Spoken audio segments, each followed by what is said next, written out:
Nintendo stock prices have risen today, and not a peep out of the industry. Everyone's still talking as if, like, Nintendo was having this massive downward slide. Like, their stock prices were going into the ground, but in actuality, if you look at last year's stock prices, it's still higher than that. If you look at, like, the general long-term trends, it's been trending upwards. Nintendo stock has been doing very, very well in recent years, and it's been so amusing seeing, like, people like Arlo and people like Nintendine pretend they know the first thing about the stock market and pretending this is some huge anomaly when, like, the more you look at it, the more you realize that, like, all of it is just some giant cope from some retard on Twitter. Like, Sirkin Toto he needs to have his doctorate, like, revoked. Because I don't know what he got his degree in or where he got it from, but it was probably Shitstainville in Kentucky or something. It's from the deep south in the trashiest fucking institution imaginable. He didn't even study finance. He probably studied, I don't know, like cow shit or something. Like, he is a complete and total fraud. And this is a very good example of that, because I have been able to see no indication that people are selling their stock due to, like, concerns with the company or the performance of the Switch 2. If anything, the Switch 2 is doing very, very well, Like, that's been very, very apparent by looking at the actual numbers. Like, Toto's assertion that sellers are panic selling because of not having any major first-party titles and because of, like, a lack of performance is, like, ridiculous. If you look at, like, what's actually happening, everyone's telling you to buy, everyone's telling you to hold. Like, what happened is that Nintendo reached an all-time high in August, and then, like, as you do, you sell after, like, things start to taper off a little bit. You buy low and sell high. That's how this works. So it wasn't due to, like, any real disaster or anything wrong with what was going on. People were investing in Nintendo because of their consistent upward trend, and now that they're trending downward, people are selling. It's not some major conspiracy, and it doesn't mean that Nintendo is failing, okay? If anything, I think, the stock prices are relatively stable. I myself have become an investor in the past year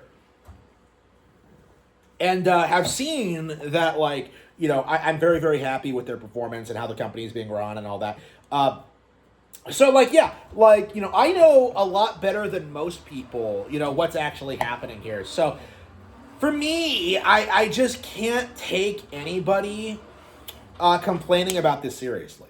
Looking at this situation, looking at, like, the doom and gloom about it, like, looking at, like, the people behind it, like, these are guys trying to push an agenda for clickbait or to, like, manipulate the market and like, cause problems. Like, looking at, like, why exactly would you listen to a game journal in regard to the stock market, okay? Like, they don't know the first thing about the market. They don't even know anything about video games. So, like, why the hell would you take someone like this seriously? That's my major takeaway when it comes to, like,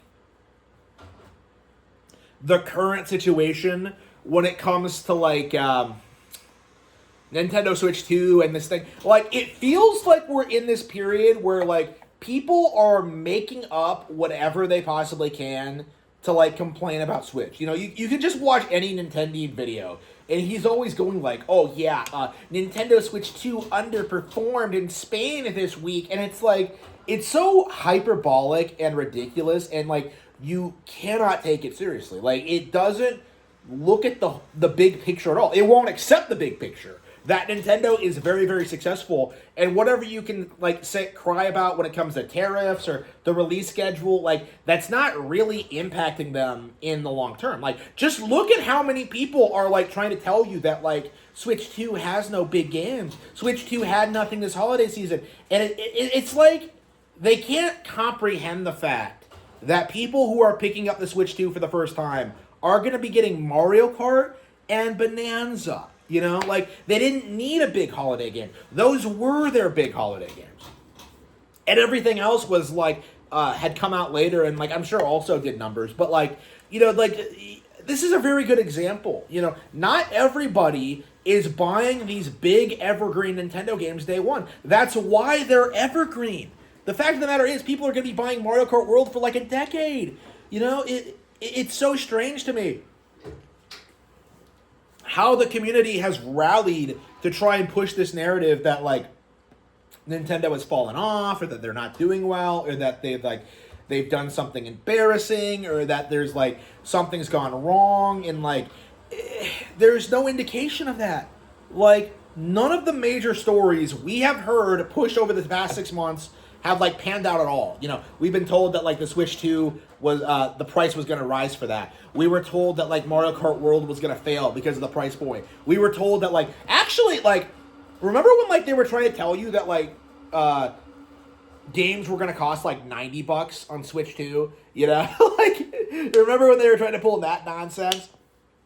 Like, remember that? Like you still see people like doing this thing, like these kind of things, and it's like it's gotten old. It's kind of my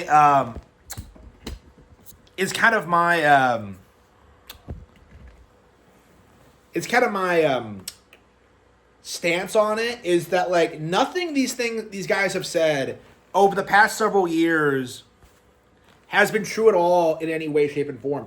And it's gotten to the point where like, why would I even listen to these people?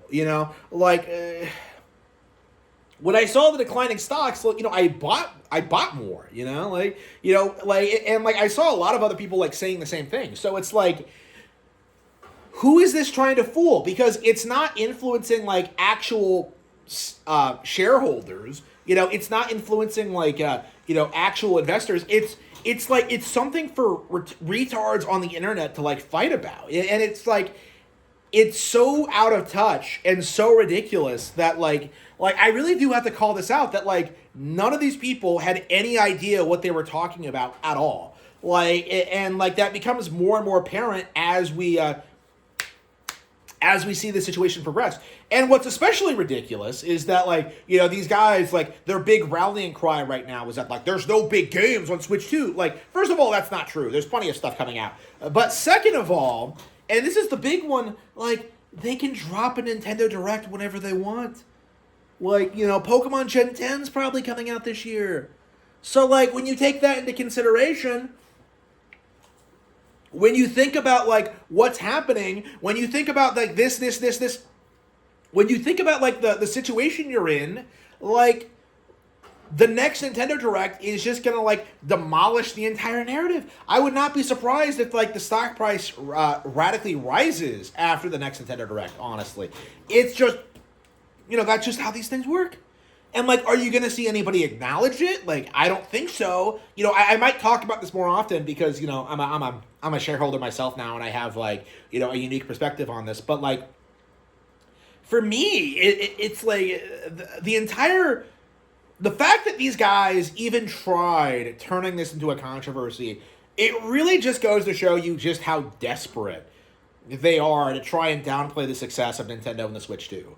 Right? Like, the fact of the matter is, like, this is something that they just pulled out of their ass to try and, like, keep up the narrative that the Nintendo Switch 2 is failing for as long as possible, And if you remember, they did the same thing with, like, Nintendo Switch 1, right?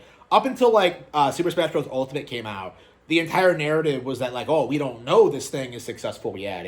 It could be a fail. It could lose momentum. It doesn't have any games. And then, like, that completely imploded by, like, 2019. So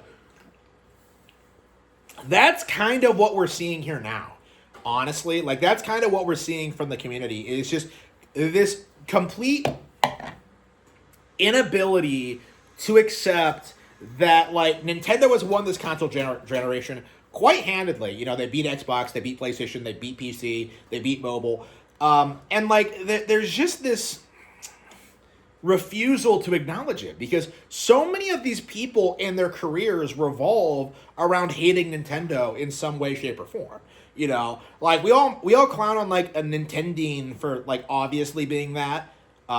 I would argue he's just a more transparent version of what Arlo does, of what Cirkin Toto does, of what Christopher Dring does, of what, like, any of these people do. Like, at their core, like, most of these Nintendo YouTubers are just Nintendo hate channels. And once the entire grift is up, like, it's never, ever, ever coming back. And that's something that these people are anxious to prevent at all costs.